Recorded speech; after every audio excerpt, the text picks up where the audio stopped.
तब ये जो एक पूरी सिस्टम को इन्होंने वो किसे कहते हैं हाईजैक किया हुआ है डाटे के नाम पे, ये इसकी एवरेज देखे, ये बाहर नहीं होता, ये अंदर नहीं आ सकता, ये क्या ड्रामा है? देखें पाकिस्तान की हिस्ट्री देखें ना, तो रॉ टैलेंट से पाकिस्तान की टीमें बनी हुई हैं। जितने भी लेजेंड, वसीम अकरम, वकास यूनुस, जहीरबाज, जुएद मियांदाद, जो सलीम मलिक, ये सब रॉ टैलेंट से निकले हैं। इनको ये प्लेयर पाकिस्तान में से सान अल्फाज में उधर वो बात मैं अब करने लगा हूँ जो इनको असर तो कर रही नहीं है, लेकिन इनको बता देता हूँ। पाकिस्तान में प्लेयर पैदा होते हैं, बनाए नहीं जाते, ठीक है।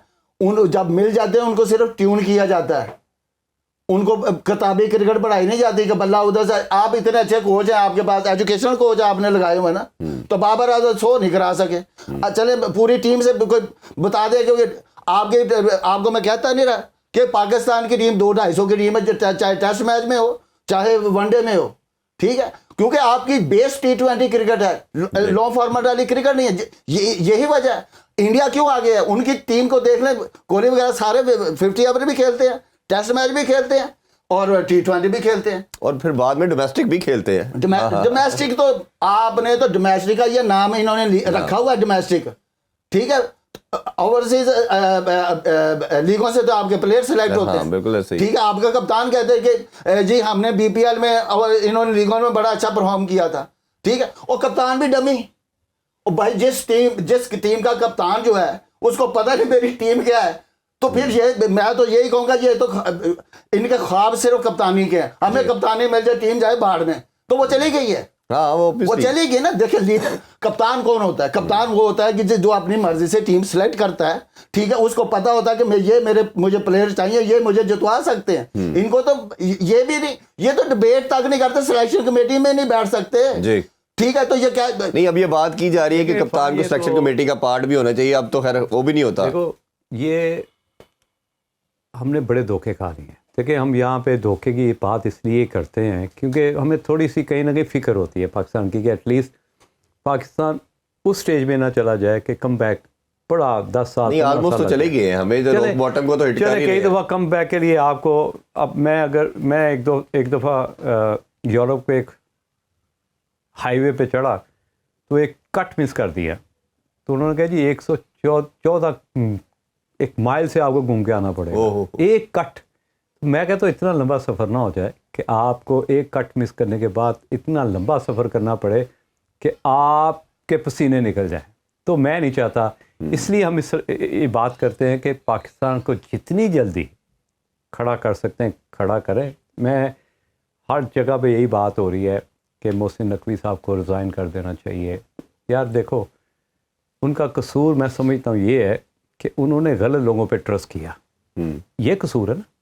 उनकी डोमेन तो ये नहीं है, उनकी डोमेन है रिलेशनशिप डेवलपमेंट, उनकी डोमेन है मैनेजमेंट।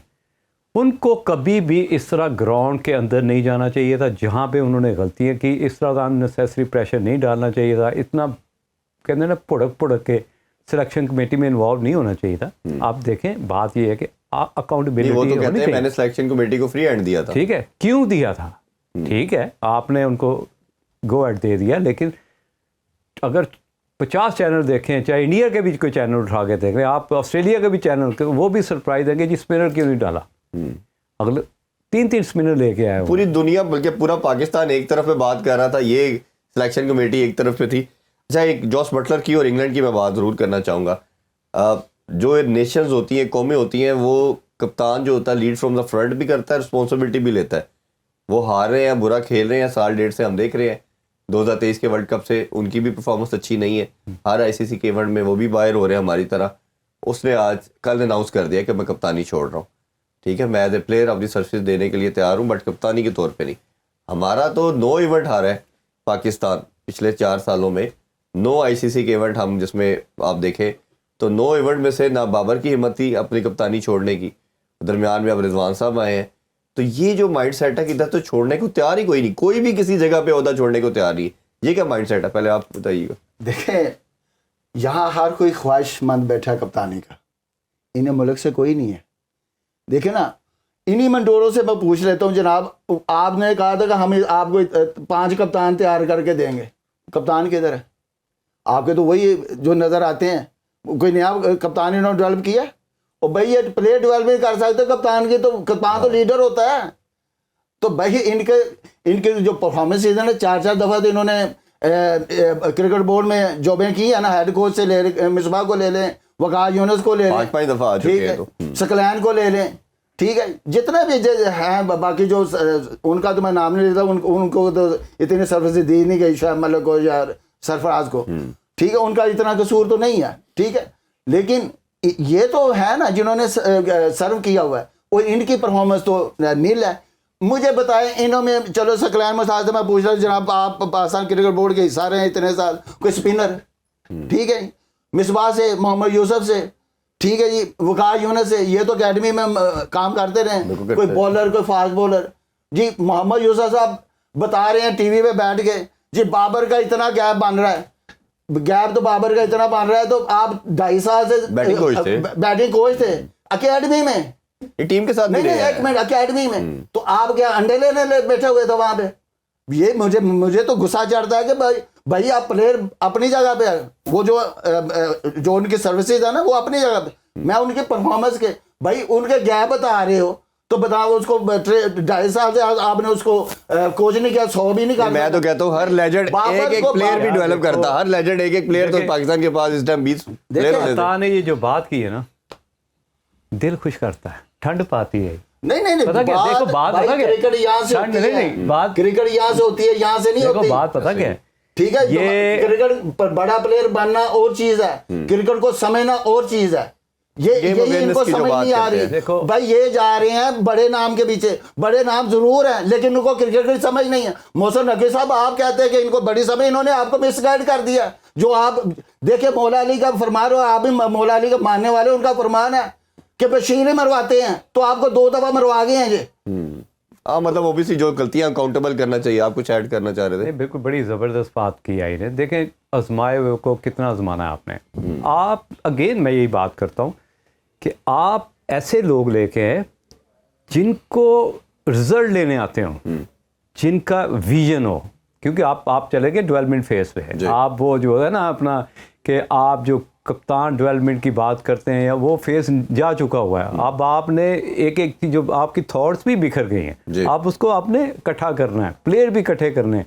क्योंकि अब मुझे ये लगता है यही है कि जब आप पाकिस्तान कौम के सामने इतना बड़े इवेंट में इतनी बुरी तरह हारे हैं तो प्लेयर भी बिखर गए हैं। अब उनको इकट्ठा करना है, एनर्जी एक जगह पे इकट्ठी करनी है। वो कहते हैं टर्मिनेटर वाला सीन हो गया कि आपको पारा एक जगह पे इकट्ठा करना है, एक एनर्जी बनानी है, कुछ एनर्जी आपने लेफ्ट राइट करनी है, जो बेसिकली क्रीम होगी उसको यूटिलाइज करना। मैं लास्टली, क्योंकि टाइम की शॉर्टेज है, जल्दी से जाना चाहूंगा। इंग्लैंड का भी डिजास्टर है हमारी तरह, जिस तरह मैंने देखिए नहीं यहाँ पे थोड़ा भी स्ट्रगल कर रहे हैं क्या? नहीं, टीमों ने उन पे काम कर लिया अब कि बैकबॉल मॉडल को कट डाउन कर क्या? इरफान, ऐसा नहीं है। वो एक माइंड, एक मेथड के तहत क्रिकेट खेल रहे हैं। देखिए वो अटैकिंग क्रिकेट पे बिल्कुल करते हैं, ठीक है। अगर आप पहले मैच की बात करें 340 किया, चेज हो गया किया, तो दूसरे मैच में अफगानिस्तान अच्छा खेल गया, 8 रन से मैच पास हो जा रहे हैं ना यार। जी। तो पाकिस्तान तो पास भी नहीं जा रहा, तो इसलिए हम इंग्लैंड को कंपैरिजन नहीं कर सकते। कोई गलती से भी किसी भी जगह पे, भाई आप जितने बड़ी लेजेंड बड़े प्लेयर हो, ये गलती से भी बात नहीं करना कि इंग्लैंड बुरा खेल रहा है, इंग्लैंड अच्छा खेल रहा है, लक कैरी नहीं कर रहा। आप जैसे मोजी ने बोला ना, जब इंग्लैंड ने बड़ी फास्ट क्रिकेट खेली है, खास क्रिकेट खेली है उन्होंने जरूर, ठीक है, लेकिन टेस्ट मैच में वनडे में रन कर जाते हैं, जीत तो नहीं थे। पिछले कितने सालों से उन्होंने कोई इवेंट जीता। ऑस्ट्रेलिया और इंडिया ये बेसिक क्रिकेट खेल रहे हैं, या अटैकिंग क्रिकेट नहीं खेल रहे, ये अकॉर्डिंग टू द सिचुएशन खेलते हैं। इनका ये फर्क है, ये फर्क, ठीक है ना। और वो जो कंट्रोल एग्रेशन की भी बात की जाती है, वो गेम उनके हाथ में रहता है। न्यूजीलैंड भी अब आ गया उस मॉडल पे, सिचुएशनों की रीडिंग ज्यादा अच्छी है। नहीं, ऑस्ट्रेलिया के पहले ये तो 20 साल से खेल रहा था, अब न्यूजीलैंड ने भी वो चीज कर ली, कंट्रोल एग्रेशन, कहां मारना है, कहां रुकना है, फिर अटैक करना है। That's what I mean. अच्छा, लास्ट, क्योंकि टाइम की शॉर्टेज है, लेकिन एक क्वेश्चन बड़ा इंपॉर्टेंट है, आप दोनों की मौजूदगी का फायदा उठाते हैं। ये डिबेट ना मैं कम से कम 2 डेकेड से सुन रहा हूँ कि लीडर बाय बॉर्न होता है, कुछ क्रिकेटर कहते हैं कि जी ये ग्रेजुअली करने से कप्तानी आती। इसमें फाइनली बताइए, ये करने से, क्योंकि लेजेंड्स के साथ खेले हैं, खुद भी आप इतना एक्सपीरियंस है, कप्तानी करने से आती है या ये बाय बॉर्न होता है? खान साहब बार बार बनते हैं, धोनी बार बार बन सकते हैं, स्टीवा बार बार बन सकते हैं, क्या कहते हैं? यार सबसे पहले जो लीडर्स होते हैं ना, जिस तरह धोनी ने डेवलप किया रोहित शर्मा को, विराट कोहली को, ये बेसिकली उनके प्लान में थे। ये एक सर्टन प्लान होता है कि आपने सिचुएशनों के अकॉर्डिंगली अपने बॉलर किस तरह यूटिलाइज करने, और जो उनके बेसिकली बजटिंग करनी है या प्लेयर डेवलपमेंट में आपने छठे का प्लेयर आपने जैसे पटेल को ले आए 5वें नंबर पे अटैक, अगर उसके उस सिचुएशन में आउट होता है या नहीं होता, टीम को कोई फ़र्क नहीं पड़ता। इस तरह के जब आप फार्मूलाज पे काम करते हो और साथ साथ ऐसे प्लेयर जिनको आप बिफोर टाइम कहना शुरू करते हो कि यार धोनी कप्तानी कर रहा है, इसका वे ऑफ कैप्टनसी और situation reading, mind setting, mind toughness आप जब भी देखें कि यार जिस तरह विराट कोहली ने मेलबर्न में नहीं खेली और इस तरह की बहुत ज़्यादा इनिंग्स खेला है महेंद्र सिंह धोनी, और वेट कर रहा होता था कि ऐसी सिचुएशन हो जहाँ पे 13 रन की एवरेज आए, उसको मैं कंट्रोल करूं, क्योंकि उसी से आपका बड़ा नाम बनता है। एक तो एवरेज को आपने मेंटेन किया, प्लस आपने अपनी टीम को सिंगल हैंडेडली मैच जितवाया। ये था भाई, आप कुछ ऐड करना चाहें? देखें, लीडर होता है, देखें मैं ग्रेट इमरान भाई के अंडर रहा हूँ, ठीक है, मैं पाकिस्तान में कोई भी क्रिकेटर उनके इतना करीब नहीं, या उन्होंने इतना किसी को सिखाया नहीं, ये सबको पता है, ठीक है। उन्होंने लीडरशिप क्वालिटी होती है कि टीम को लीड करना, फ्रंट पे परफॉर्मेंस जो होती है ना, जो लीडर होता है वो कप्तान होता है, कप्तान का काम होता है कि परफॉर्मेंस, सबसे पहले उसकी परफॉर्मेंस देखिए भाई, परफॉर्मेंस देगा तो वो लीडर बनता है ना, एग्जाम्पल दूसरों के लिए बनता है ना। टीम के सामने 11 प्लेयरों के सामने लीडर ही आप रन से कर, इमरान खान क्यों लीडर बना? वो जहां भी उसको पता चलता था कि ये टीम नीचे जा रही है, वो खुद पैड करके आ जाता था। दिलेर होना सबसे बड़ी आगे खुद जुनैद भाई भी ऐसे थे। यही तो यहाँ तो फ्रंट डरते हैं कि हमारा, आपके तो प्लेयर नंबर पे जाने, अपने नंबर पे जाने पे डरते हैं, तो इन्होंने खाक लीड करना है, इनकी सोच ही भाई लीडरशिप सोच होती है ना, वो बड़ी। और ये हमेशा मैं कहता हूँ, मैं मुझे एक याद आ गई चीज, जो विजन होता है ना और कॉम्प्रोमाइजिंग विजन, एक होता है आपको जो आपने सोचा था कि मैंने ये करना है, अचीव करना, ठीक है, जब उसमें आप कॉम्प्रोमाइज करते हैं ना, उस वक्त आपका डाउनफॉल शुरू हो जाता। अपने विजन में इनको बता दे तो अपने विजन में कभी भी कॉम्प्रोमाइज ना करें। अगर आप स्टैंड नहीं कर सकते, आप लीडर ही नहीं है।